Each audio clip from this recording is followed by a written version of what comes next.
কাউকে কাফের বলা যাবে কিনা এ নিয়ে বিস্তারিত আলোচনা করতেছেন শায়েখ আহমদুল্লাহ হুজুর।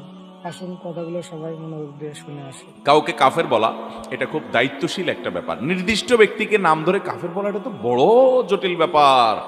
তার ভিতরে কুফরি পাওয়া গিয়েছে, সেটার কারণে সে কাফের হতে পারে কিনা, কাফের বলার জন্য মূলনীতি আছে, সেটা কতটা কি পাওয়া গেছে না গেছে, এগুলো নিরূপণ করা ছাড়া হুটহাট করে একজন মুসলমানকে বদধারণা করে বা তাকফিরের মূলনীতি অ্যাভয়েড করে যদি আপনি কাফের বলে দেন, তাহলে এটা খুব বড় ধরনের অপরাধ এবং গুনাহ।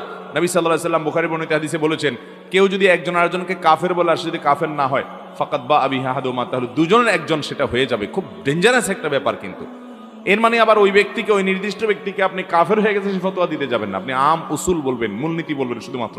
ব্যক্তি বিশেষকে কাফের বলা এত সহজ না। হ্যাঁ, উনি একেবারে স্পষ্ট কুফরি বলেছেন, একেবারে দিনের আলোর মতো আল্লাহকে অস্বীকার করেছেন, এরকম কিছু যদি পাওয়া যায় তাহলে তো ভিন্ন কথা।